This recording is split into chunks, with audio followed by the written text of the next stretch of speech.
Tidak terjadi sebuah perceraian kecuali pasti ada satu dosa besar yang dilakukan oleh salah satu di antara mereka berdua. Itu pasti. Tapi ingat, itu untuk pelebur dosa dan Anda pasti mampu menghadapinya.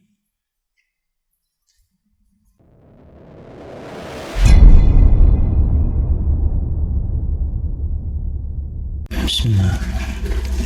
Assalamualaikum warahmatullahi wabarakatuh. Innal hamdalillah nahmaduhu wa nasta'inuhu wa nastaghfiruh wa na'udzu billahi min shururi anfusina wa min sayyiati a'malina. May yahdihillahu fala mudilla lahu wa may yudlil fala hadiya lahu. أشهد أن لا إله إلا الله وحده لا شريك له وأشهد أن محمدا عبده ورسوله. قال الله تعالى في القرآن الكريم: أعوذ بالله من الشيطان الرجيم.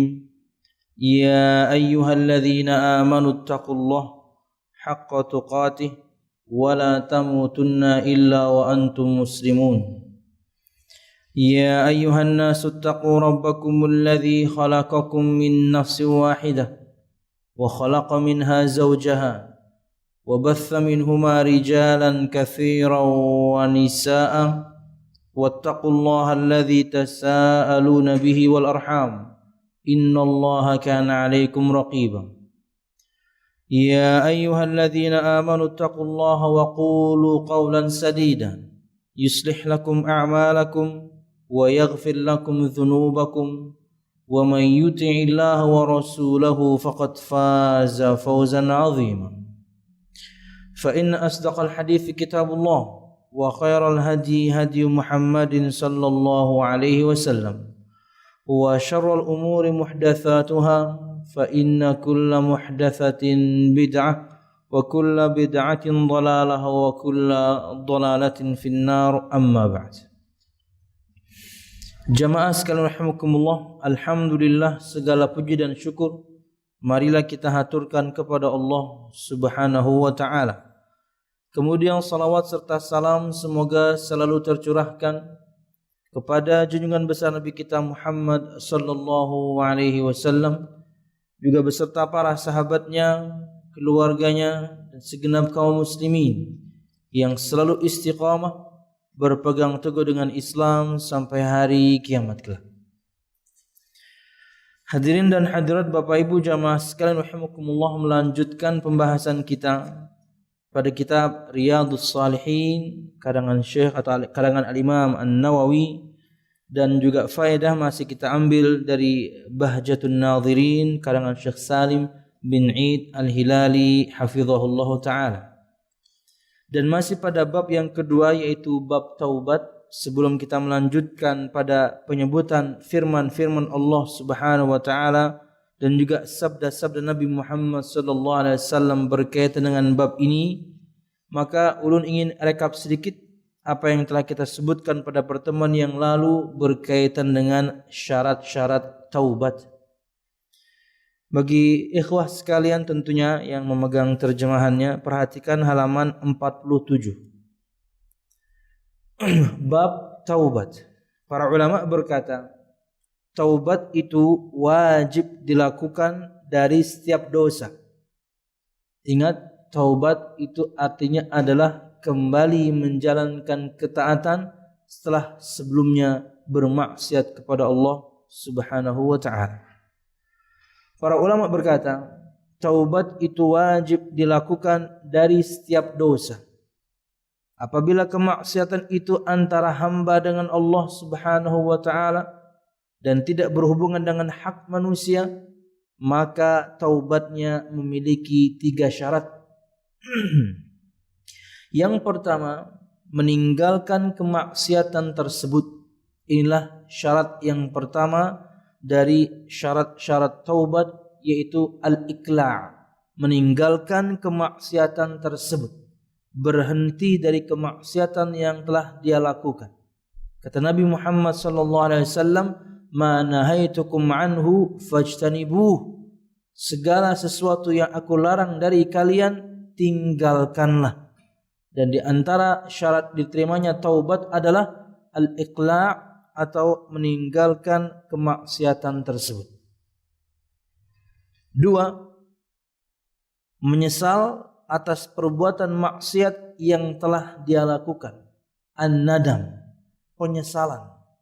Bahkan ini sampai level meneteskan air mata kalau bisa, karena ada keutamaan untuk orang-orang yang takut akan azab Allah Subhanahu wa taala ketika dia bermaksiat kepada Allah Subhanahu wa taala. Artinya di satu sisi ia adalah syarat taubat, yaitu penyesalan. Di sisi yang lain ketika Anda menyesalinya, Anda mendapatkan keutamaan dari Allah Subhanahu wa taala jika sampai level meneteskan air mata. Kata Nabi Muhammad sallallahu alaihi wasallam, "Ainani la tamassuhuman nar", ada dua pasang mata yang tidak akan disentuh api neraka Allah Subhanahu wa taala. Salah satu di antaranya adalah ainun bakat min khasyatillah, sepasang mata yang menangis karena takut kepada Allah Subhanahu wa taala. Dan di sabda Nabi Muhammad yang lain, mustahil masuk neraka orang yang meneteskan air mata untuk masuk neraka Allah Subhanahu wa taala. Mustahil masuk neraka orang yang meneteskan air matanya karena takut akan azab Allah Subhanahu wa taala. Sama seperti mustahilnya air susu yang sudah dituangkan atau sudah diperas kembali ke ketelnya atau ke tempat dia keluar. Artinya mustahil susu itu akan kembali ke ketel ketika sudah dituangkan. Seperti itulah mustahilnya orang masuk neraka jika dia takut kepada Allah Subhanahu wa taala. Jadi itu syarat yang kedua di antara syarat-syarat taubat, yaitu menyesal atas perbuatan maksiat yang telah dilakukannya. 3, bertekad untuk tidak mengulangi perbuatan maksiat itu selamanya. Al-azmu bi alla ya'ud, bertekad kuat untuk tidak mengulangi perbuatan maksiat tersebut. Walaupun tentunya sangat mungkin terjadi kemaksiatan berikutnya, bahkan mungkin kemaksiatan yang sama. Maka di antara persyaratan bertaubat kepada Allah Subhanahu wa taala yang diistilahkan dengan taubatan nasuha, taubat yang sebenar-benarnya, maka dia bertekad kuat untuk tidak mengulanginya kembali. Dan jika terulang, maka bertaubat lagi dan lagi. Jamaah sekalian rahimakumullah, inilah 3 persyaratan taubat yang masyhur di kalangan para ulama al-mutaqaddimin. Syekh Muhammad bin Shalih Al-Utsaimin rahimahullah taala dalam syarah Al-Arba'in An-Nawawiyah untuk pembahasan hadis yang terakhir nomor 42, beliau menyebutkan 2 syarat tambahan. Sebelum 3 syarat ini ada syarat ikhlas, karena yang namanya taubat seperti ibadah yang lain, ia adalah bagian dari ketaatan. Karena ada perintah dari Allah Subhanahu wa taala, tubu ilallahi taubatan nasuha. Hai orang-orang yang beriman, bertaubatlah kalian dengan taubat yang sebenar-benarnya. Maka ketika diperintahkan untuk bertaubat, berarti kita tahu bahwasanya taubat itu adalah ibadah. Maka ketika ia adalah ibadah, berarti ibadah tersebut harus dipersembahkan hanya untuk Allah Subhanahu wa taala, ikhlas karena Allah Subhanahu wa taala, bukan karena tujuan yang lain. Jadi itu syarat yang pertama sebelum 3 ini. Dan beliau kemudian menambahkan syarat yang kelima setelah yang 4 totalnya yang kita sebutkan tadi, yaitu al-waqtul mutah, waktu yang masih ada sebelum ruh sampai tenggorokan, dan yang kedua sebelum matahari terbit dari barat. Jadi syarat taubat totalnya ada 5. 3 yang disebutkan dan masyhur di kalangan para ulama yang kita sebutkan tadi, dan 2 di antaranya yang ditambahan dari Syekh Muhammad bin Shalih Al-Utsaimin, bahwasanya syarat taubat an-nasuh itu ada 5. Wallahu a'lam bishawab. Berikutnya masih rekap. Apabila salah satu dari 3 syarat ini tidak terpenuhi, maka taubatnya tidak sah. Jadi harus terpenuhi semua. Harus terpenuhi semuanya. 3 yang ini dan 2 tambahan yang tadi. Pertama, dia ikhlas karena Allah taubatnya, bukan karena ada tekanan dari siapapun. Dia kemudian meninggalkan kemaksiatan yang dia lakukan atau kemudian kembali menjalankan ketaatan yang dia tinggalkan. Ada penyesalan yang luar biasa hingga meneteskan air mata atas dosa-dosa yang pernah dia lakukan. Kemudian dia memiliki tekad yang kuat untuk tidak mengulanginya. Sekalipun sangat mungkin terulang, bahkan mungkin dengan dosa yang sama, maka bertaubatlah kembali. Dan yang kelima, dia melakukannya secara individu sebelum ruh sampai tenggorokan dan secara umum sebelum matahari terbit dari barat.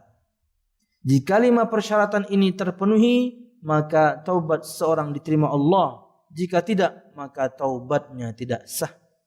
Perhatikan halaman 47, keterangan tambahan. Dan apabila kemaksiatan itu berhubungan dengan manusia, tadi semuanya itu berhubungan dengan yakni Allah. Jadi langsung kemaksiatan antara hamba dan Allah. Apabila kemaksiatan itu berhubungan dengan manusia, jadi salahnya dia itu, dosanya dia itu kepada manusia, maka syarat taubat ada 4. Kalau kita tambahkan dengan yang tadi berarti ini nomor 6 sebenarnya. Yaitu 3 persyaratan di atas atau 5 persyaratan sebelumnya. Dan membebaskan diri dari hak pemiliknya. Artinya dia harus selesaikan perkaranya tersebut kepada orang yang dia bersalah kepadanya. Karena kemaksiatannya berhubungan dengan manusia. Jika dengan Allah 5 syarat yang tadi. Jika dengan manusia ada syarat yang ke-6. Apabila hak itu berupa harta atau sejenisnya, maka wajib mengembalikannya kepadanya. Harus dikembalikan. Walaupun tentunya di sini akan timbul masalah ketika seorang dulu pernah mencuri, kemudian alhamdulillah bertobat kepada Allah dan ingin mengembalikannya, ini akan timbul masalah. Karena bisa jadi orang itu kemudian ketika dia ingin meminta maaf dan mengembalikan jumlah curian dia zaman dahulu, yang dicuri bisa saja kemudian tidak jujur dengan mengatakan bahwasanya yang tercuri dariku atau yang kamu curi dulu tidak sekian harganya atau tidak sekian jumlahnya. Maka kata Syaikh Utsaimin dalam keterangannya, jika orang berdosa berkaitan dengan hak sama anak Adam dan itu berkaitan dengan harta yang pernah dia ambil dulu dia curi, maka ketika dia bertobat dia harus mengembalikannya. Cuman caranya itu dengan menggunakan jasa orang ketiga yang dipanuti oleh orang tersebut, ustadznya kah misalnya. Maka dialah kemudian yang menjadi perantara untuk supaya dimaafkan. Artinya ustadznya yang kemudian datang kepadanya menyampaikan, ini ada orang dulu pernah mencuri hartamu dan sekarang dia telah bertaubat dan dia ingin mengembalikan.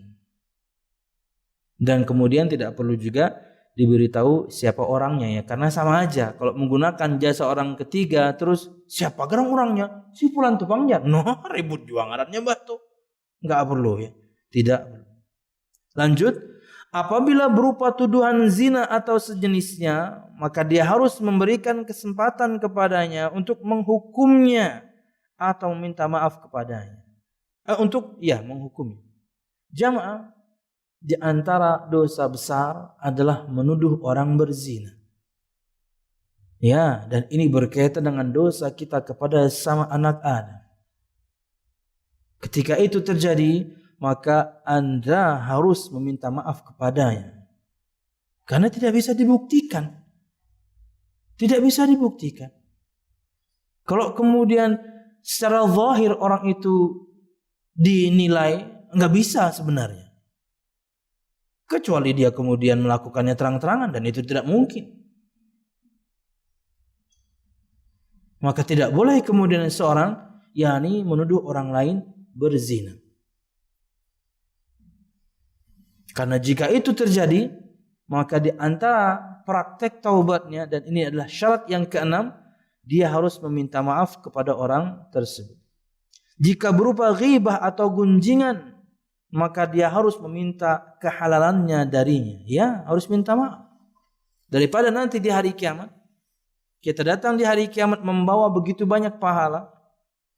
Dan kita ketika di dunia pernah menggunjing orang dan kita belum minta maaf darinya, akhirnya nanti semua kebaikan atau pahala yang kita miliki diambil oleh orang tersebut, dan bisa jadi semua pahala yang kita miliki habis untuk membayar semua kesalahan kita, kezaliman kita kepada banyak orang.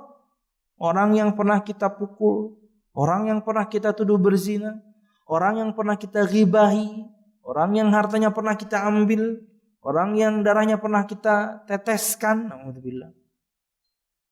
Semua orang itu akan mengambil haknya nanti di hari kiamat. Dan sangat mungkin kemudian kebaikan kita habis.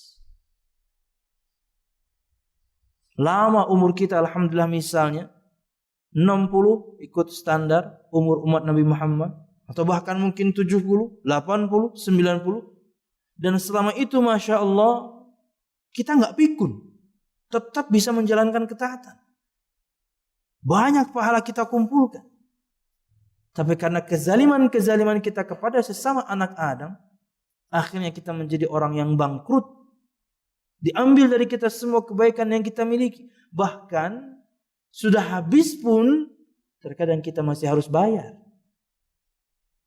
Maka kata Nabi Muhammad, fa in faniyat hasanatuhu qabla ayyuqda ma alaihi turiha min khotoyahum. Kalau kebaikannya sudah habis, sebelum dia menunaikan semua kesalahannya kepada orang-orang yang pernah dia zalimi, turihat min khotoyahum, akan dilimpahkan kepada dia dosa-dosa orang-orang yang dia zalimi. Jadi malah tertumpuk pada diri ini dosa. Faturiha alaihi thumma turiha finnar, kata Nabi Muhammad, kemudian dilimpahkan kepadanya dosa-dosa orang-orang yang dia zalimi, kan dia nggak bisa bayar lagi. Yang ada keburukan orang yang ditransfer kepada dia. Thumma turiha finnar, kemudian dia dilemparkan ke api neraka Allah Subhanahu wa ta'ala. Maka jangan jadi orang yang merugi. Ulun ulang, jika berupa ghibah atau gunjingan, maka dia harus meminta kehalalannya darinya. Wallahu a'lam bishawab.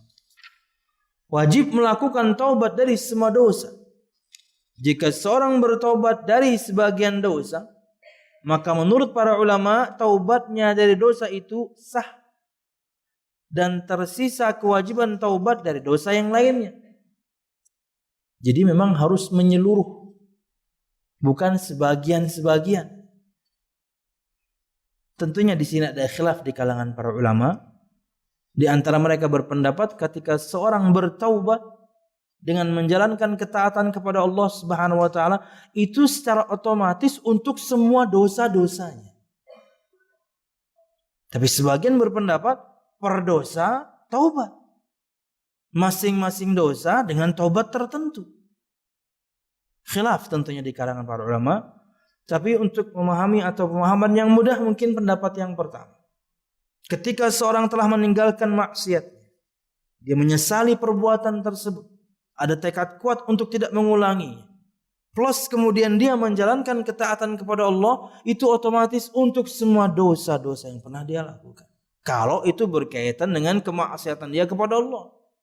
Kalau kepada manusia, maka bahasan yang tadi harus minta maaf kepada orangnya langsung. Dan sangat mungkin tidak dimaafkan. Sering contoh ini lu sebutkan. Sangat mungkin orang tidak memaafkan kesalahan kita karena kesalahannya sangat fatal. Mungkin karena kebodohan kita dulu, kita melakukan at-takhbib. Menyebutkan keburukan laki-laki di hadapan istrinya, agar kemudian perempuan ini minta cerai dari suaminya, yang akhirnya nanti kita nikahi. Atau sebaliknya, seorang perempuan menyebutkan kepada seorang laki-laki keburukan istrinya, agar nanti laki-laki ini menceraikan istrinya tersebut dan dia maju untuk dinikahi. Takhbib. Sangat mungkin dosa orang itu levelnya seperti itu. Rumah tangga orang hancur. Lalu suatu saat Anda minta maaf. Oh, susah untuk dimaafkan. Apalagi orangnya kemudian sudah membina biduk rumah tangganya puluhan tahun gitu ya. Katakanlah 20 tahun misalnya. Dulu mereka menikah di umur 20-an, di umur 40-an, masih muda lah. Masih layak lah kemudian untuk diperebutkan, kata kasarnya. Tak taunya dengan belajar, seseorang tahu karena dia rumah tangga orang rusak. Karena dia rumah tangga orang hancur. Lalu ingin minta maaf. Wajar tidak dimaafkan orang. Makanya jamaah, kezaliman kita kepada orang lain harus diselesaikan langsung kepada orang. Disebutkan satu pertanyaan ke Ulun kemarin ya, kalau tidak salah ya. Dia nanyanya sudah 2-3 hari yang sebelumnya. Ulun cuma kebuka kemarin. Gimana Ustadz, saya sudah minta maaf tapi belum dimaafkan. Sabar. Dinginkan lagi suasana, nanti ada waktu dan momen yang tepat, minta maaf lagi. Daripada nanti kita sangat mungkin berumur panjang, pahala kita alhamdulillah insyaallah banyak, tentunya kita bangkrut karena diambil oleh orang-orang yang kita zalimi ketika di dunia. Wallahu a'lam bishawab. Jika seorang bertaubat dari sebagian dosa, maka menurut para ulama taubatnya dari dosa itu sah dan tersisa kewajiban taubat dari dosa yang lain. Perkara khilaf. Nah, berikut ini bahasan baru kita berkaitan dengan dalil-dalil akan perintah taubat, akan syarat-syarat taubat dan yang lainnya. Perhatikan jamaah sekalian rahimakumullah, tentunya sepertinya sama seperti bab pertama, tidak semuanya akan ulun baca karena sangat banyak. Ulun akan pilih beberapa dalil di antaranya yang ulun kira cukup untuk mewakili bab ini dan kita akan masuk nanti insyaallah ke bab yang lain. Sebagaimana ulun sebutkan juga di awal bahwasanya mudah-mudahan satu bab ya bisa selesai dalam 3 pertemuan. Sisanya kita belajar adab nuntut ilmu. Artinya ulun akan pilih beberapa riwayat saja yang cukup mewakili untuk bab taubat ini. Yang pertama, perhatikan firman Allah Subhanahu wa taala dalam surah An-Nur ayat 31. Kata Syekh menyebutkan di sini dalil-dalil dari Al-Qur'an dan As-Sunnah dan ijma' ulama menguatkan satu sama lain akan wajibnya taubat. Jadi hukumnya wajib, fardu ain. Allah Subhanahu wa taala berfirman dalam surah An-Nur ayat 31, "Wa tubu ila Allahi jami'an ayyuhal mu'minun la'allakum tuflihun." Di antara keutamaan taubat, yang artinya adalah dan bertaubatlah kalian kepada Allah wahai orang-orang yang beriman agar kalian beruntung. Beruntung di sini dunia akhirat. Bukan cuma keberuntungan di dunia, dunia akhirat. Orang yang bertaubat itu mendapatkan keberuntungan, kejayaan. Memang jamaah sekalian rahimakumullah, banyak orang bermaksiat kepada Allah Subhanahu wa taala, bahkan makin menjadi-jadi maksiatnya tapi rizkinya lancar. Adakah? Banyak, bukan ada, banyak. Tapi itulah bentuk istidraj dari Allah Subhanahu wa taala. Tipuan, kenikmatan. Akhirnya dia merasa dia tidak mengapa bermaksiat. Kenapa? Toh rizki dia tetap lancar. Padahal itu adalah tipuan, uluran dari Allah Subhanahu wa taala agar dia makin lupa.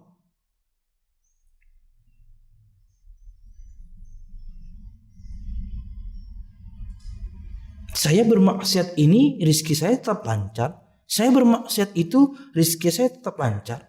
Enggak ada imbasnya tuh kemaksiatan saya dengan rizki saya. Padahal ini adalah istidraj. Beda dengan orang-orang yang beriman. Apalagi yang kemudian sudah paham agama. Kemaksiatan sangat berimbas sekali kepada rizki. Tidak bisa, tidak. Dan ini menjadi bahan introspeksi semua kita, muhasabah. Kok seret ya? Kok susah ya?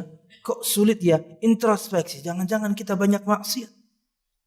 Kayak tadi subuh kita bahas, sayang tentunya koneksi lagi bermasalah tadi subuh, tapi ulang sedikit di sini. Kenapa orang itu sampai level bisa mendustakan hari kiamat? Kata para ulama, di antaranya juga Syekh As-Sa'di, karena banyaknya dosa yang dia lakukan, akhirnya hatinya menghitam. Firman Allah Subhanahu wa taala disampaikan mentah. Sabda Nabi Muhammad SAW disampaikan, tidak dia terima. Kenapa? Hatinya sudah hitam. Kezalimannya terlalu banyak, dosanya menumpuk, hatinya hitam, bagaikan gelas yang tertelungkup, gimana mau diisi? Kata Syekh Utsaimin, hati ini, bendanya itu jantung, itu seperti gelas. Siap diisi. Jika engkau penuhi dia dengan tauhid, syirik gak bisa masuk. Jika engkau penuhi dia dengan sunnah, bid'ah gak bisa masuk. Jika engkau penuhi dia dengan kebaikan, keburukan gak bisa masuk. Karena udah penuh. Dan berlaku sebaliknya. Full hati ini, Anda penuhi dengan kesyirikan kepada Allah, tauhid tidak akan bisa diterima. Full dengan kebid'ahan kepada Allah, melanggar dari tuntunan Nabi Muhammad SAW, sunnah akan tertolak. Penuh dengan keburukan-keburukan, maka kebaikan gak bisa masuk. Jadi tinggal semua kita saja kemudian muhasabah masing-masing. Dan jamaah sekalian rahimakumullah, ketika kita mendapatkan musibah yang cukup berat ya, kabar gembiranya adalah bahwasanya ia perlu berdosa. Tidak perlu kemudian kita mencaci maki Allah Subhanahu wa taala akan musibah yang menimpa kita. Ia adalah pelebur dosa. Musibah yang kita dapatkan, sesuatu yang menimpa kita yang kita enggak sukai, itu namanya musibah. Musibah yang menimpa kita pasti karena ulah tangan kita sendiri. Karena Allah tidak pernah akan berbuat zalim kepada hambanya. Wa ma asabatkum min musibatin illa bima kasabat aydikum. Dan tidaklah menimpa kalian satu musibah kecuali itu berdasarkan perbuatan tangan-tangan kalian sendiri. Tertimpa kita dengan satu musibah, ingat, itu berdasarkan perbuatan kita. Dua, di saat yang sama ia untuk melebur dosa. Jadi hadapi aja. Ada yang berat, ada yang ringan, karena tergantung level keimanan. Abu Dzar Al-Ghifari radhiyallahu anhu bertanya kepada Nabi Muhammad SAW, "Ayyun nasi asyaddu bala'an?" Wahai Rasulullah, manusia yang mana yang paling berat ujian, cobaan? Kata Nabi Muhammad, ya para nabi. Kemudian yang semisal mereka, kemudian dengan yang semisal dengan mereka. Kata beliau, yubtala rajulu ala hasba imani atau ala hasbi dini. Seorang laki-laki atau juga perempuan akan diberikan ujian berdasarkan tebal dan tipisnya imannya. Tebal imannya, berat ujiannya. Di antara ujian bentuknya musibah. Tipis imannya, ya dia akan diuji berdasarkan imannya. Maka hadapi. Dan Anda pasti mampu menghadapi, enggak mungkin enggak. Karena kalau Anda tidak mampu menghadapi, berarti firman Allah la yukallifullahu nafsan illa wus'aha, itu ayat salah. Aduh berat sekali. Aduh enggak tahan. Kalau gini saya bunuh diri saja. Salah. Ketika Allah berikan, Allah tahu Anda pasti mampu menghadapinya. Walaupun terkadang sangat berat. Karena kemaksiatan yang kita lakukan, istri minta cerai, berat. Karena kemaksiatan yang kita lakukan, sudahlah istri minta cerai, kemudian kita di PHK pula, berat.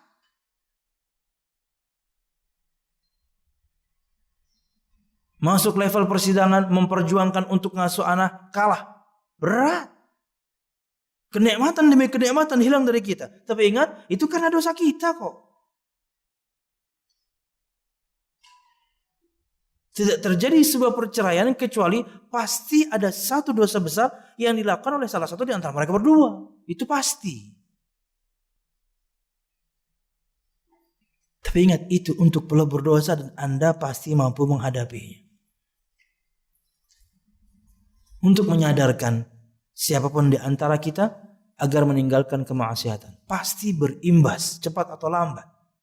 Gak ada yang tidak ada imbasnya. Mungkin sebagian orang kemudian melakukannya di masa mudanya, santai gitu ya. Di umur belasan, 20-an, maksiat sana sini.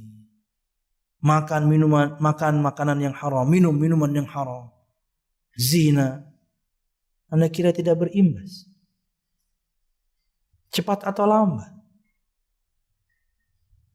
Wallahu a'lam bishawab. Bahkan na'udzubillah, untuk dosa zina misalnya, bisa 20 tahun lagi imbasnya. Bukan sekarang.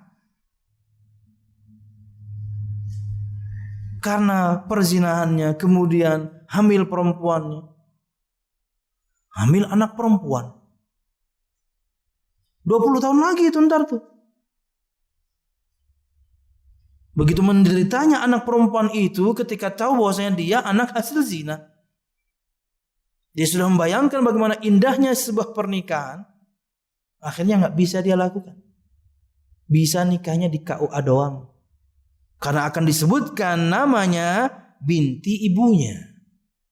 Demi menutupi aib ibunya yang bisa undang orang banyak. Cuman orang KUA, karena bapak biologis tidak bisa jadi wali, orang KUA yang menikahkan, mempelai laki-laki, dia sebagai perempuannya, dan 2 saksi yang jujur dan mudah amanah tidak menceritakan dosa itu. 20 tahun lagi imbasnya, bahkan bukan untuk Anda, untuk anak dan darah daging Anda. Hancur masa depannya. Syukur kalau laku. Syukur kalau laki-lakinya tetap mau. Subhanallah. Jadi jangan Anda anggap kemudian tidak ada imbasnya. Dan tentunya dosa-dosa yang lain. Semoga Allah Subhanahu wa taala kuatkan iman kita dan kemudian bisa terhindar dari begitu banyak cobaan, begitu banyak rayuan iblis dan semua tentaranya untuk melakukan kemaksiatan hingga kita bisa meninggalkannya. Amin ya rabbal alamin. Dan ini cara kita kemudian menguatkan iman, belajar ke majelis ilmu, ketemu teman-teman yang insya Allah saleh, insya Allah salehah. Di antara bentuk kita menjaga keistiqomahan, yaitu menyibukkan diri dengan ilmu. Setelahnya kemudian sibuk kita mengamalkannya. Masih kurang sibuk, dakwahkan. Anda akan sibuk lagi. Hingga kemudian kepikiran pun gak ada untuk bermaksiat. Kenapa? Sibuk sama ketaatan. Gak ada waktu sudah. Apalagi plus kemudian kita adalah kepala keluarga. Oh cukup. Mengayomi keluarga kita saja sudah menghabiskan begitu banyak waktu. Gak ada waktu buat maksiat. Wallahu a'lam bishawab. Bukan berarti kemudian di 24 jam waktu yang kita miliki semuanya ketatan. Enggak, silahkan bersendau gurau. Silahkan ambil waktu istirahat, santai. Kayak kita insya Allah besok ya. Kita insya Allah mau rekreasi. Alhamdulillah ya. Karena teman-teman kru juga setahunan muyak juga ya lo. Mengawani ustadz harus ya, kita bawa rekreasi. Alhamdulillah ada donatur yang mau membayari lah. Krunya ber-15 ya, sebertahan bebini, banak pulang. 2 bis gini kada cukup. Tapi cukup 1 bis ya, karena semua anak harus kita pangku ya. Masih halus-halus kada apa-apa, anak SMA sudah dipangku ya Pak. Oke. Silahkan, ini agama yang ada rileksnya, ini agama yang ada sendau guronya. Nabi Muhammad pun bercanda. Tapi tentunya dengan porsinya masing-masing. Bukan setiap hari, tiap hari berjalanan. Nah itu artis ngarannya. Wallahu a'lam bishawab. Lanjut. Jamaah sekalian rahimakumullah, Allah Subhanahu wa taala berfirman, "Wa tubu ilallahi jami'an ayyuhal mu'minun la'allakum tuflihun." Keutamaan bertaubat. Al-falah. Kesuksesan, kejayaan, kemenangan, keberuntungan. Anda pasti beruntung. Ini Allah yang janji. La'alla untuk Allah itu enggak kayak kita. Agar atau semoga, enggak. Ini Allah yang ngomong. Agar atau semoganya firman Allah itu pasti. Kan la'alla maknanya kayak gitu. Agar atau supaya atau semoga. Semoga akan beruntung. Enggak, pasti beruntung. Maka bertobatlah kepada Allah Subhanahu wa taala, hai semua orang-orang yang beriman, agar Anda mendapatkan keberuntungan. Coba aja. Jalankan ketaatan dan rasakan kemudian imbas baiknya. Tapi jangan kemudian pian balik dengan challenge yang kadang musim challenge ya. Jangan challenge sebaliknya. Coba aja bermaksiat, terima imbas buruknya, jangan. Jangan challenge kalau kemaksiatan. Takutnya nanti Anda akan terikat dengannya. Susah Anda keluar. Kalau pengen challenge 1 minggu gak dengar musik. Nah itu keren challenge-nya. Rasakan nanti imbas baiknya. Hilangkan semua sarananya. Bukan handphonenya, mungkin aplikasinya hilangkan. Filenya hapus. CD-nya buang. Challenge no music for a week misalnya. Bisa gak nih kita bikin challenge-nya? Bisa ya? Challenge ya, semua challenge buat teman-teman. Tantangan, kan lagi musim ya challenge-challenge gitu ya. Tantangan meninggalkan musik 1 pekan. Yang kita berharap darinya selamanya Anda akan meninggalkan. Karena imbas baiknya akan Anda rasakan. Lebih tenang, lebih nyaman, menghafal lebih mudah. Karena ia nggak bisa digabung. Anda pengen hafal Quran juga, tapi kemudian masih mendengarkan musik juga, nggak akan menyatu. Itu perkataan Imam Ibnu Qayyim. 2 hal yang tidak bisa disatukan. Salah satunya saja yang bisa nempel ke hati ini. Penuh Anda dengan musik, gelas Anda penuhi dengan musik, Quran nggak bisa masuk. Sebaliknya, Anda penuhi dia dengan Al-Quran, malas Anda dengerin musik. Ayo, challenge ya. Pertama sepekan, atau bahkan mungkin 1 bulan. Rasakan imbas baiknya. Dan jangan challenge untuk kemaksiatan. Coba, benar gak? Setelah bermaksiat, pasti dapat imbas buruk. Pasti, cepat lambatnya kita gak tahu. Tapi jangan dicoba, karena ia ada unsur magnetnya. Anda akan mengulangnya lagi, bahkan mungkin Anda akan mengupgrade-nya. Bukan cuma mengulang, akan Anda tingkatkan level kemaksiatan. Jangan main-main dengan yang haram. Wallahu a'lam bishawab. Kata Syekh Salim bin Id al-Hilali, keterangannya untuk ayat ini, amarallahu subhanahu wa ta'ala jami'al mu'minin bit taubah. Wa hadha yadullu ala anna taubah fardu ainin. Faman istajaba faqad tahaqqaqa falahahu wa ta'akkada najahahu. Fa inna la'ala fi kalamillah ta'ala lit-tahqiq. Ini yang disebutkan tadi. Allah Subhanahu wa taala memerintahkan semua orang-orang yang beriman untuk bertaubat. Dan ini menunjukkan bahwasanya taubat itu adalah hukumnya fardu ain. Setiap individu kita wajib melakukannya, bukan fardu kifayah seperti sholat jenazah. Sebagian bertobat kemudian gugur hukum yang lain. Enggak, masing-masing kita harus bertaubat.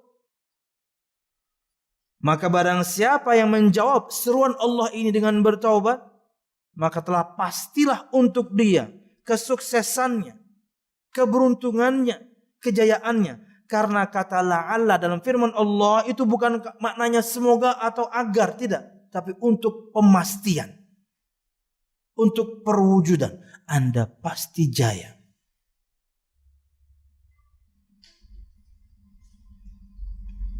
Terkadang ada orang-orang yang bertanya ke ulun, dan jawabannya tentunya yakni untuk pecut untuk diri ulun pribadi juga biasanya.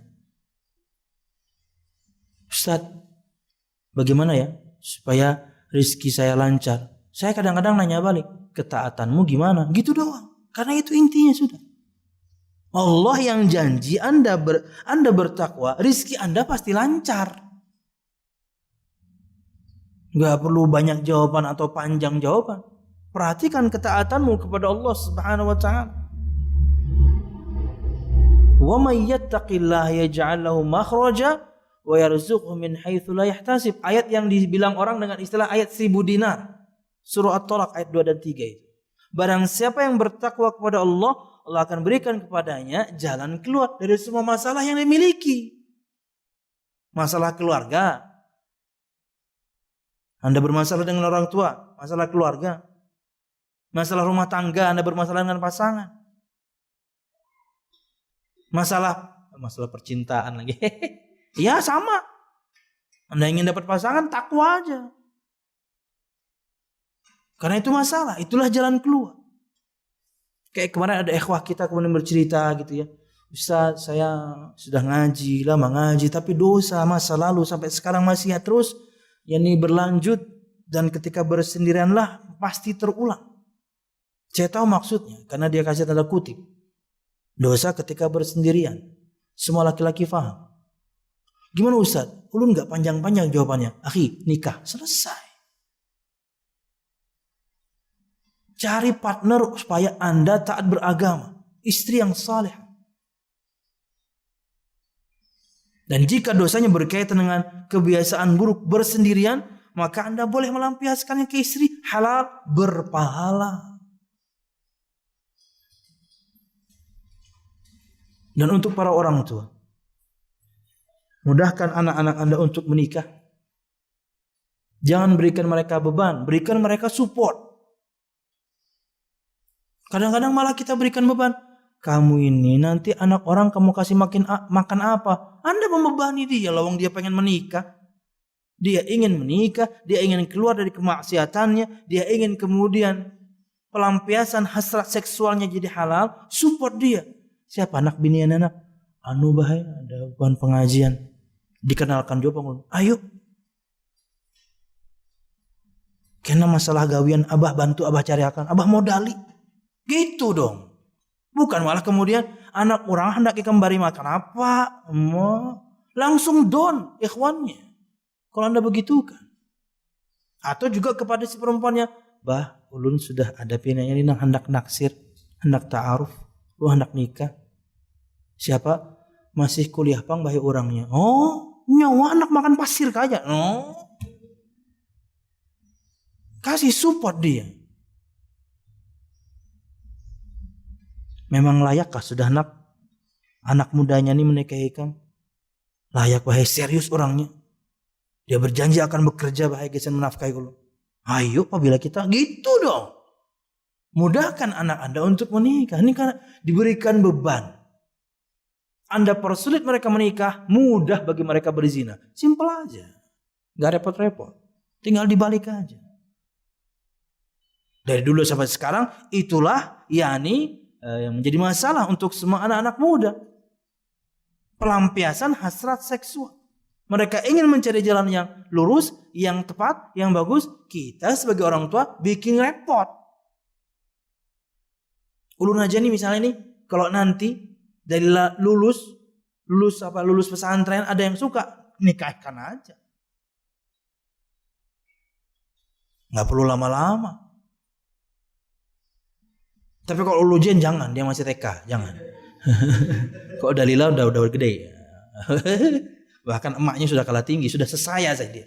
Baru kelas 1 SMA tapi sudah 165 tingginya. Nak, cukup nak lah. Ndak baik, lu ndak tinggi lagi aja. Masih pengen tinggi, beli skipping dia. perempuan. Memang dinasti istri ulun, bibi-bibinya tinggi-tinggi sih. Nah, perempuan kalau sudah 165 untuk kita, perempuan 165 itu sudah tinggi.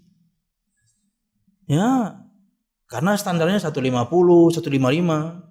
Perempuan 165 itu sudah bisa masuk paskibra, bisa ya ikut Miss Universe ya. Karena cukup tinggi 165 untuk perempuan. Cukup karena Anda bahaya, anak tinggi lagi ya, beli skipping dia. Ya Allah. Wallahualam bisa. Jamaah, permudah mereka. Jangan kemudian kita menjadi penyebab mereka berdosa. Nanti kalau sudah kemudian mereka bermaksiat, yang nyesal siapa? Kita juga. Yang malu siapa? Kita juga. Ente persulit sih kemarin. Mereka hasratnya sudah diubun-ubun, Anda bikin susah. Sehebat apapun kemudian kita menjaga mereka atau menghalang-halangi mereka, mereka lebih pintar. Permudah saja. Dan buat kemudian anak Anda yang laki-laki menjadi laki-laki yang bertanggung jawab. Buat kemudian calon menantu Anda laki-laki juga menjadi laki-laki yang bertanggung jawab. Bukan malah dijatuhkan semangatnya untuk beribadah. Di saat yang lain terkadang ketika ada yang bertanya seperti itu juga, ikhwannya saya bilang, buat diri antum layak untuk menikah. Uzul masih kuliah Ustaz. Apa kemudian antum kuliah nggak bisa bekerja? Saya bilang. Buktikan keseriusan antum, antum akan bisa menafkahi anak orang. Kerja akhi. Siap Ustaz. Nah gini enak ikhwannya. Kerja akhi. Kayak patat layak. Nah anak awak itu. Anda pengen enaknya doang.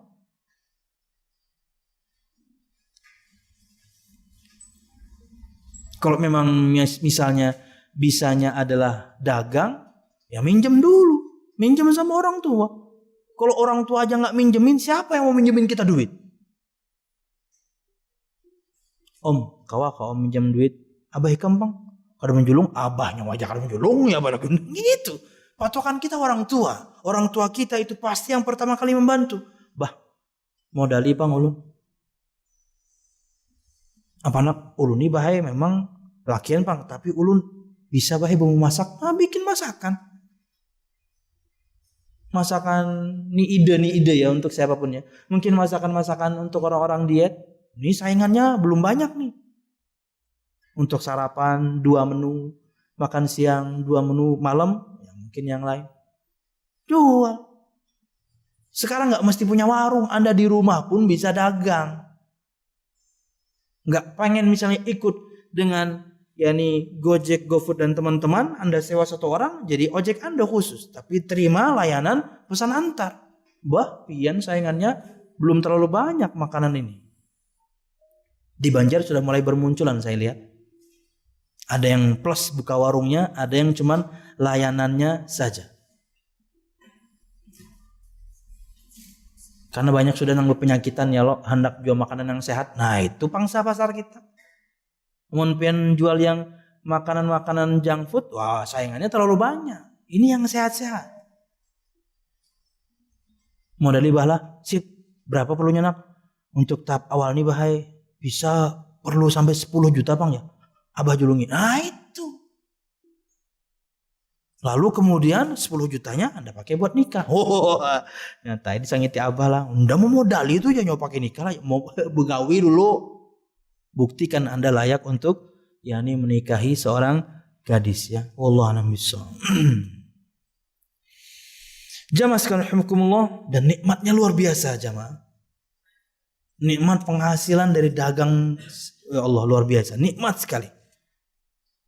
Mun kalau disambat manis tuh bang. Tidak bisa diungkapkan tapi manis rasanya. Asupan makanan kita, minuman kita dari hasil kerja keringat kita sendiri. Kerja keras, peras keringat, banting tulang. Karena memang jualan daging, ada tulangnya. Banting-banting. Allah lanjut ya. Kemudian waqala ta'ala, dan Allah Subhanahu wa taala juga berfirman dalam surah Hud ayat 3, perintah untuk semua kita untuk bertobat. Istaghfiru rabbakum thumma tubu ilaih. Mintalah ampun kepada Tuhan kalian Allah Subhanahu wa taala dan bertaubatlah kepadanya. Minta ampun dan taubat. Kata Syekhul Utsaimin, ketika seorang menjalankan ketaatan kepada Allah Subhanahu wa taala, itu sudah otomatis bentuk kita bertaubat. Karena memang taubat itu bukan cuma amal hati, tapi juga amal lisan. Ada betul-betul permohonan ampun kita kepada Allah lewat lisan kita. Tapi kata Syekh, terkadang orang lisannya tidak mengatakan, tapi praktek dia ketika dia menjalankan ketaatan kepada Allah Subhanahu wa taala, itulah bukti dia bertobat. Maka tetaplah jalankan ketaatan, dan itulah yakni unsur seorang muslim, bahwasanya dia adalah orang yang taat beragama.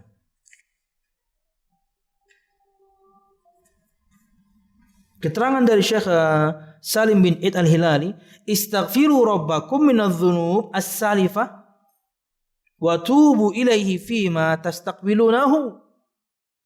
Mohonlah ampun kepada Tuhan kalian Allah Subhanahu wa taala dari dosa-dosa yang telah lalu, dan bertobatlah kepada Allah Subhanahu wa taala dari dosa-dosa yang mungkin kalian akan lakukan di kemudian hari. Minta ampun dan bertaubat. Kemudian firman Allah Subhanahu wa taala dalam surah At-Tahrim ayat 8, Allah Subhanahu wa taala berfirman, ya ayyuhalladzina amanu tubu ilallahi taubatan nasuha. Nah, ini surah andalan kita ya. Untuk semua kita yang bertaubat harus hafal ayat ini. Pendek kok. Hai orang-orang yang beriman, bertaubatlah kepada Allah dengan taubat yang semurni-murninya, sebenar-benarnya. Dengan 6 syarat yang tadi. Itu taubat yang murni itu kayak gitu. Yang memenuhi persyaratan. Jika berkaitan dengan dosa dia kepada Allah, 5 syaratnya. Ikhlas, berhenti dari maksiat, ada penyesalan, tekad kuat tidak mengulang, dan waktu masih ada. Tapi jika berkaitan dengan dosa dengan sesama anak Adam, 6 syaratnya. Yang 5 tadi plus minta maaf sama orangnya langsung. Wallahu a'lam bishawab.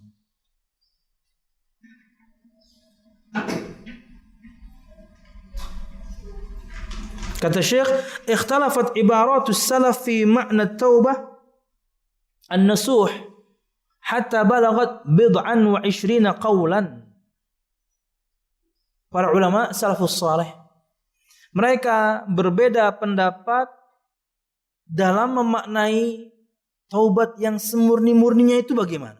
Sampai disebutkan sampai level perbedaan perkataan itu 20 sekian perkataan. Jadi banyak sekali. Makanya yang kita sebutkan tadi di awal sebagai rekap, itu khulasah. Itu ringkasan dari begitu banyak perkataan. Bahwasanya dinamakan taubat itu taubatan nasuha, taubat yang semurni-murninya, jika taubat itu memenuhi persyaratan taubat. 6 yang kita sebutkan tadi. Wallahu a'lam bishawab.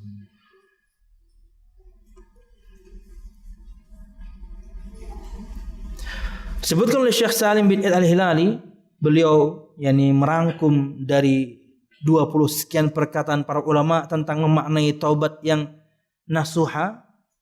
Wa ma'aluha ila syai'in wahid yatadamman thalathatu asya'.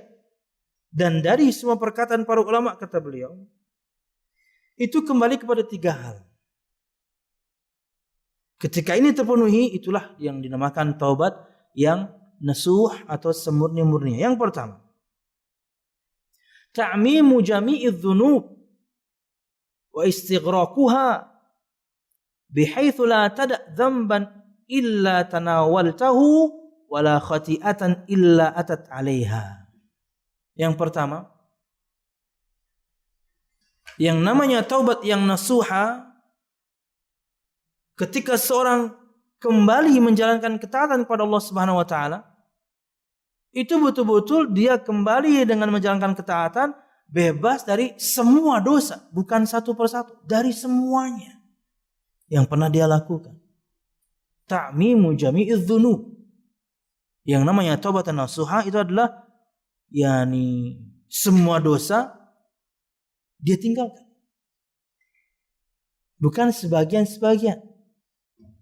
Yang ini masih susah nih saya tinggalin nih. Gak apalah saya tobat dari yang itu dulu. Enggak, semuanya. Wallahu a'lam bishawab. Bihaitsu la tada' dzamban illa tanawaltahu wala khati'atan illa atat 'alaiha.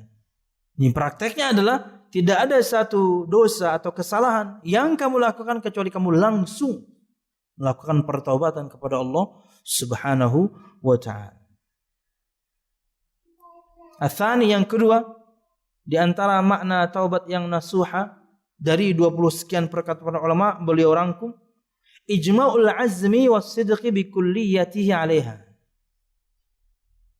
Tekad yang kuat, jujur untuk meninggalkan semuanya, yaitu kemaksiatan tersebut.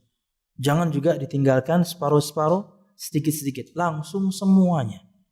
Berat memang, tapi inilah yang dinamakan dengan yang nasuha. Bihaitsu la yabqa indahu taraddudun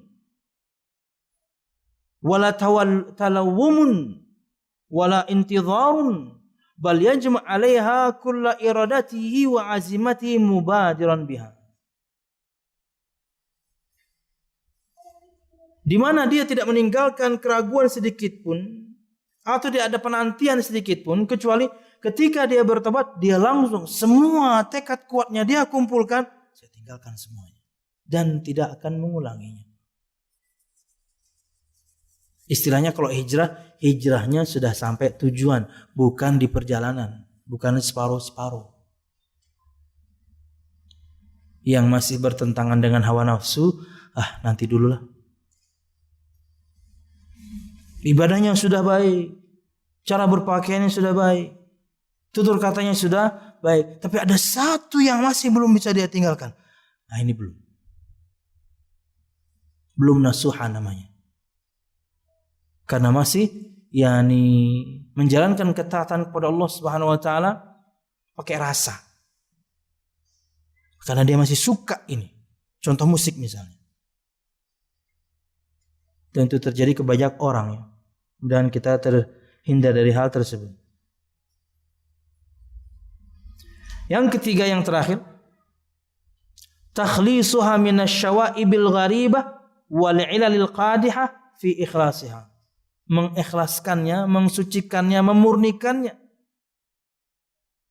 dari semua penyakit. Artinya ketika dia bertobat kepada Allah betul-betul lillahi ta'ala. Tidak ada kemudian dia bertobatnya karena sebuah tekanan, karena ketidakenakan saja. Gak enak sama komunitasnya. Lillahi ta'ala, tinggalkan semuanya.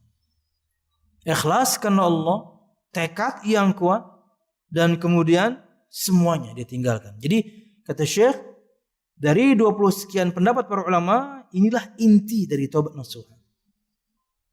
Keikhlasan, tekad yang kuat, dan meninggalkan semuanya. Wallahu a'lam bishawab. Jamaah sekalian rahimakumullah, pertemuan ini kita akan tutup dengan satu sabda Nabi Muhammad SAW, hadis yang dikeluarkan oleh Imam Al-Bukhari. Kata beliau sallallahu alaihi wasallam, "Wallahi inni la astaghfirullah wa atubu ilaih fil yaumi aktsara min 70 marrah." Yang artinya adalah, demi Allah, sesungguhnya aku, kata Nabi Muhammad, beristighfar, minta ampun kepada Allah dan bertobat kepadanya lebih dari 70 kali dalam sehari. Ini jadi masalah memang. Kenapa? Karena Nabi Muhammad maksum. Dosa apa beliau? Kata para ulama, hadis ini ada permasalahan. Bukan hadis yang enggak benar, enggak. Ada masalah yang bisa kita bahas. Karena Nabi Muhammad maksum. Minta ampun dari apa beliau? Istighfar dari apa beliau? Maka jawabannya mudah, jemaah. Semua Nabi dan Rasul manusia. Kemaksuman yang mereka miliki bukan berarti kemudian mereka tidak terlepas dari dosa-dosa kecil. Mereka melakukan kesalahan, dosa-dosa kecil. Yang dinamakan maksum, terbebas dari dosa, itu dosa besar, iya. Berkaitan dengan wahyu, iya. Menerima wahyu pasti hafal, menyampaikan wahyu pasti sampaikan semua. Itu maksum. Khusus Nabi kita Muhammad SAW, maksumnya beliau nggak bisa dibunuh. Tapi Nabi Muhammad bisa lupa. Nabi Musa bisa marah. Nabi Ibrahim bisa takut. Nabi Adam bisa lupa. Manusiawi. Maka kesalahan-kesalahan manusiawi mereka kena. Bukankah Nabi Muhammad pernah salat asar 5 rakaat? Atau zuhur? Asar kalau nggak salah. Kenapa? Manusia. Kalau tidak ada yang mengingatkan, yang berani mengingatkan, ya para sahabat mengiranya wahyu turun dan sholat jumlah rakaatnya berubah. Tapi ada sahabat yang bertanya, wahai Rasul, apakah memang jumlah rakaat sudah bertambah? Kata Muhammad, enggak kok. Tetap 4. Wahai Rasul, engkau tadi menjalankannya 5. Kemudian beliau bersabda, innama ana bashar ansa kama tansaun fa idza nasitu fadzakkiruni. Aku hanyalah manusia. Aku bisa lupa sebagaimana kalian juga bisa lupa. Maka jika aku lupa, tolong diingatkan. Kesalahan bukan? Kesalahan. Tapi bukan 1-2 kali Nabi Muhammad istighfarnya. Bukan 1-2 kali Nabi Muhammad taubatnya. Sehari manusia paling mulia ini, sehari manusia yang jelas surganya ini, bahkan untuk dia pertama kali dibukakan untuknya pintu surga, minta ampun sehari 70 kali subhanallah. Maknanya atau cara memaknainya adalah apalagi kita harusnya lebih banyak. Bahkan di dalam riwayat yang lain, nih yang setelahnya nih, belum tutup dengan ini saja ya. 100. Kata Nabi Muhammad SAW, ya ayyuhan nas tubu ilallahi wastaghfiruh fa inni atubu fil yawmi 100 marrah. Wahai manusia, bertaubatlah kepada Allah dan beristighfarlah memohon ampunan kepadanya. Karena sesungguhnya aku bertaubat sebanyak 100 kali dalam sehari. Subhanallah. Maka jangan sehari cuma 5 kali ya. Beristighfarlah selalu kepada Allah SWT selama tempatnya memang layak untuk Anda menyebutkan istighfar, bukan dalam WC. Karena dia umum, tidak terkait dengan waktu. Lagi berkendara, apa susahnya istighfar. Lagi berjalan, istighfar. Dan lain sebagainya. Wallahu a'lam bishawab. Sementara, ini dulu yang bisa ulun sampaikan. Mudah-mudahan bermanfaat, salah dan khilaf. Mohon maaf. Tapi sebelumnya, sorry. Ada faedah yang disampaikan Syekh di sini. Untuk hadis yang nomor 14 ini.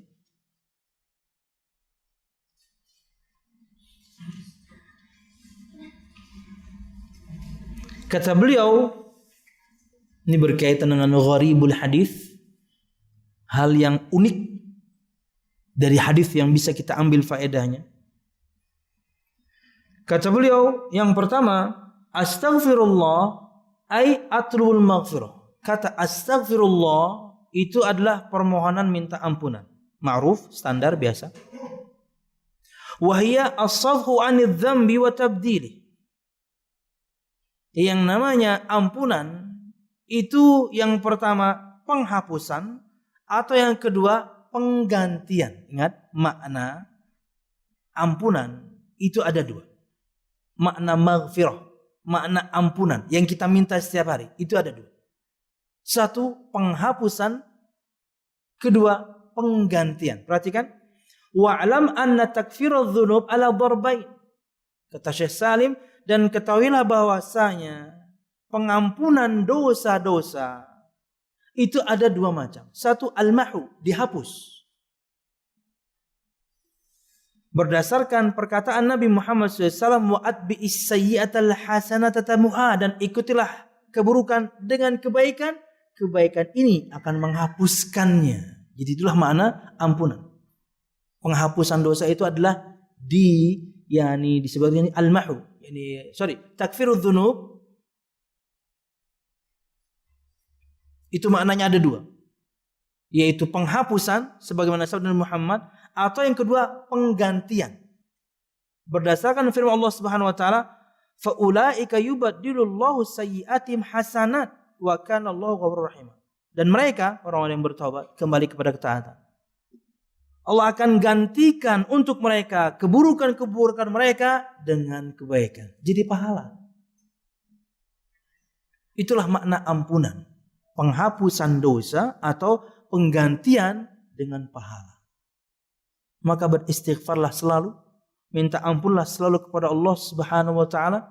Agar dosa-dosa kita dihapuskan. Agar kemudian dosa-dosa kita dirubah menjadi pahala ketaatan kepada Allah Subhanahu wa ta'ala. Wallahu a'lam bishawab. Ini yang bisa saya sampaikan dan bermanfaat. Salat bil khilaf, mohon maaf. Mudah-mudahan kajian kita diberkahi Allah Subhanahu wa ta'ala. Amin ya rabbal alamin. Ada pertanyaan?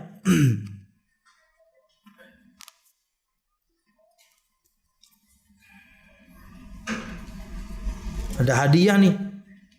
Buku kecil atau buku saku. Judulnya Dahsyatnya Ikhlas, Bahayanya Riya. Untuk penanya yang terbaik ya. Siap. Nah ini 3 aja nih, cukup nih, gak usah ditambah ya. 3 aja. Sip. Oke. Assalamualaikum Ustaz. Waalaikumsalam. Bolehkah kita berdoa meminta agar membalaskan sakit hati kita kepada orang yang sudah menzalimi kita? Boleh. Anda sedang dizalimi, silahkan doa apapun, hak Anda.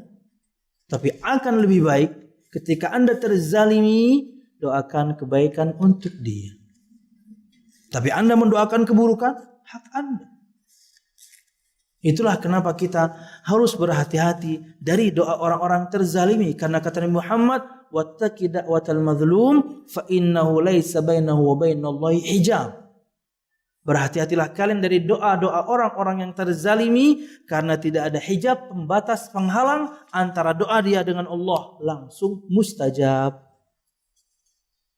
Bahkan di hadis yang lain disebutkan, yakni jika orang tersebut adalah orang yang pendosa, tapi dia dizalimi, sangat mungkin Allah akan kabulkan doanya. Jangan berbuat zalim. Jadi hak Anda untuk minta.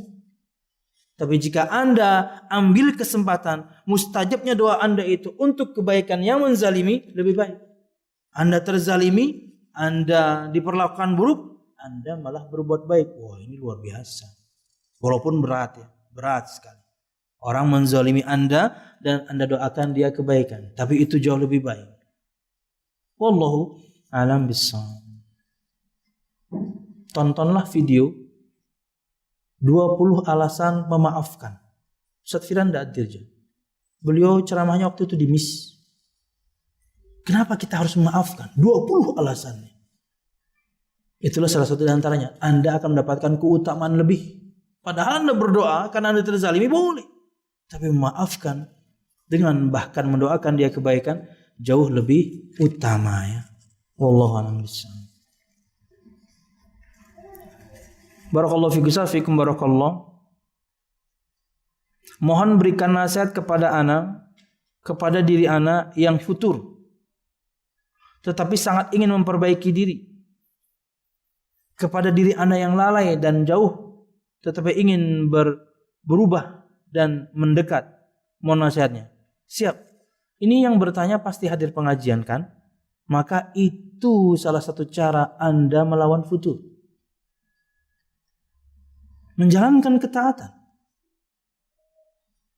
Sebelum menjalankan ketaatan, ikhlaskan amal untuk Allah. 2, jalankan ketaatan. 3, istiqomahlah dalam menjalankan ketaatan. 4, cari komunitas, teman-teman yang mendukung Anda untuk taat. Salah teman Anda, maka dia akan membantu Anda untuk futur, karena teman-temannya pada nggak baik. Kalau Anda memilih teman-teman yang baik, sedikit banyak, Anda dapat imbas baiknya. Layaknya pedagang minyak wangi. Anda bisa beli minyak wangi, Anda bisa dikasih minyak wangi, atau Anda mendapatkan harum yang wangi. Lawang teman Anda pedagang minyak wangi. Pilih komunitas yang baik, yang mendukung Anda untuk taat. Hingga kemudian futur Anda hilang. Walaupun semua kita tertimpa. Untuk ulun pribadi misalnya, godaan berat itu adalah ketika ingin ngisi pengajian, malesnya minta ampun. Rasanya pengen gitu setiap pengajian, kemudian menghubungi DKM, cariakan pengganti lah. Ulun lagi kada nyaman awak, macam-macam di kepala ini. Pokoknya supaya pengajian gak kita hadiri. Saya tanya kepada para ustadz yang lain, sama. Itu godaan kita. Makanya waktu itu ingat sekali ulun Ustadz Ahmad dan Ustadz yang lainnya. Kalau nggak salah Ustadz Febri juga ada di mobil kala itu dan yang lainnya. Ketika Syekh Ali At-Tuwaijiri datang dan beliau memberikan nasihat kita di dalam mobil. Kata beliau, jangan pernah cancel pengajian satu kali pun. Selama kamu bisa beranjak dari kasurmu berarti kamu sehat. Jangan pernah cancel pengajian kecuali kamu sangat sakit dan tidak bisa berdiri, tidak bisa bangun dari kasur. Baru kamu boleh kemudian cancel. Nggak bisa bangun. Selama kamu bisa bangun, jangan cancel pengajian satu.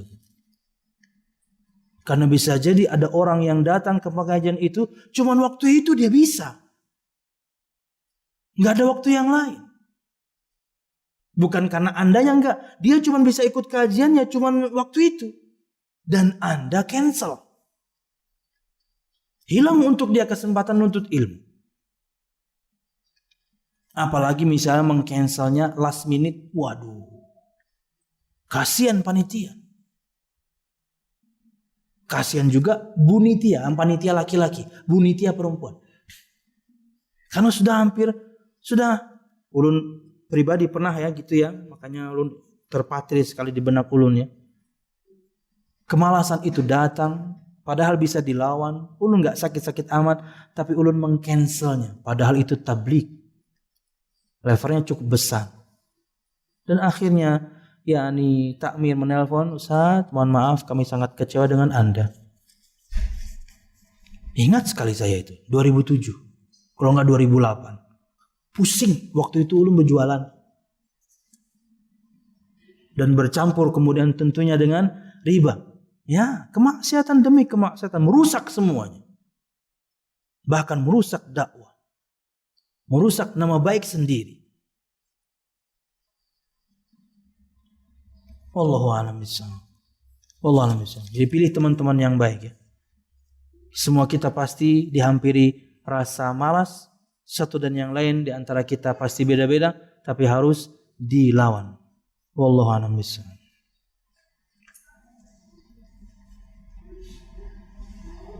Assalamualaikum Ustaz. Waalaikumsalam. Sehubungan dengan musibah yang diterima seseorang, masing-masing pribadi memiliki cara sendiri dalam menghadapinya. Apakah itu karena karakter orang tersebut, dengan kata lain, ada seseorang yang santai, maka dia bisa berpikir santai. Sementara ada orang yang lain yang sehariannya suka emosi, maka dia akan cepat jatuh ketika ada musibah dengan marah-marah atau menangis. Wallahu a'lam bishawab. Jamaah sekalian rahimakumullah. Kalau dikembalikan kepada karakter masing-masing, harusnya kemudian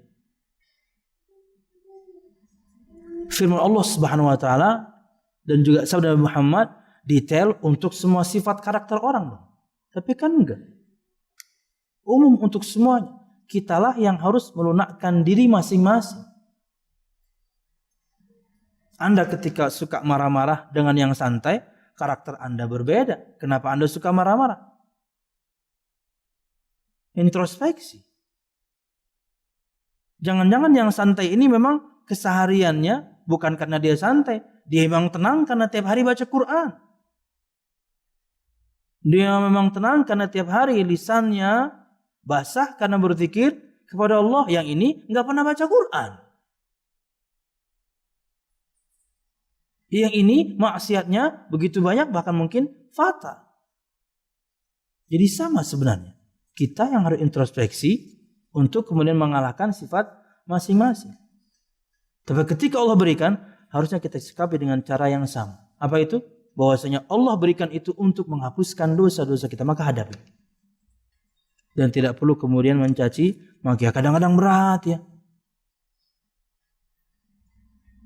Tapi kalau kemudian karena Allah berikan cobaan yang berat, taunya kemudian kita perginya ke dukun, nah ini tambah fatal lagi. Padahal itu ujian harusnya Anda bisa hadapi. Mintanya kepada Allah, malah kepada dukun. Allah yang bisa. Ingat ya, masalah bisa macam-macam. Ada yang berat, ada juga yang ringan. Tapi semua kita yakinlah bisa menghadapi ya. Tinggal sabar ya. Jawabannya simpel ya. Sabar aja, hadapi. Nanti juga selesai. Tapi habis selesai, kemudian Anda bahagia, nanti ada yang lain lagi. Gitulah hidup. Anda pengen kemudian gak punya masalah, ya mati aja. Tapi bukan berarti selesai kan? Di kuburan ada masalah yang lain. Kenapa? Anda diazab karena Anda bunuh diri. Kan gitu ya. Ada terus. Jadi hadapi aja. Wallahu a'lam bishawab. Allahus samad. Kemana itu semuanya? Tempat kita bersandar. Keluh kesahkan semuanya kepada Allah Subhanahu wa ta'ala. Nanti caranya macam-macam. Bisa langsung, bisa juga tidak langsung. Bisa langsung Allah selesaikan, bisa lewat teman mungkin yang membantu Anda menyelesaikan. Allah a'lam. Kadang-kadang mentok gitu ya, kayak nggak punya Tuhan gitu ya. Ngeluh sana sini, posting sana sini, semuanya keluhan. Subhanallah, kayak nggak punya Tuhan ya. Ambil air wudhu, salat, doa, bersimpuh, berkholwat. Allah Maha mendengar. Keluhkan semuanya. Nggak apa-apa merengek. Bahkan kata Syekh Saleh Al-Syekh, harusnya ketika kita berdoa itu ya seperti pengemis di pinggir jalan itu, memelas. Betul-betul minta kepada Allah Subhanahu wa ta'ala dengan memelas. Kan Anda pernah lihat tuh, atau Anda lihat tuh bagaimana orang ketika minta-minta. Entah mereka asli atau ada yang acting. Haji, belum makan 3 hari. Kadang makan 3 hari masih kau aja bang. Minta-minta tangan kanan, kirinya mengikuti rokok tapi disembunyikan. Apaan? Harus gitu, tapi sama Allah. Menangis. Meminta semua yang Anda ingin minta. Silakan. Bagaimana kiat single parent menghadapi fitnah syahwat agar selamat dan agar tetap dalam kesabaran dan keikhlasan mendidik anak-anak? Nikah.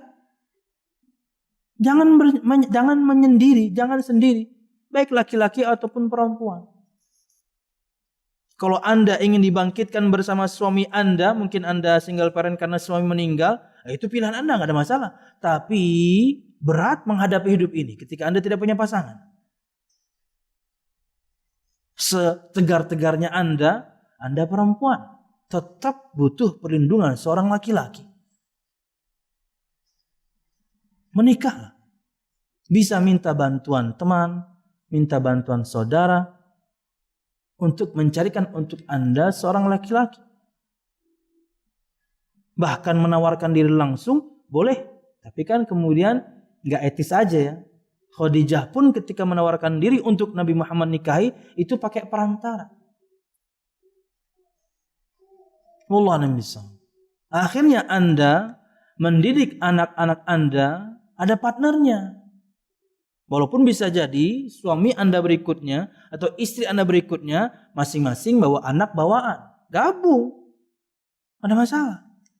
Tapi ketika bersama itu akan jauh lebih kuat. Anda tidak bisa kemudian patahkan sapu lidi kan, karena dia banyak. Coba satu-satu, patah mudah. Tek, pagat, tek, patah. Tapi ketika digabung, Anda nggak bisa patahkan. Wah, berfilosofi juga saya. Wallahu a'lam bishawab. Dari mana datangnya itu? Nggak tahu ya. Menikahlah. Karena syaitan suka dengan yang sendirian. Dengan yang berdua lebih jauh.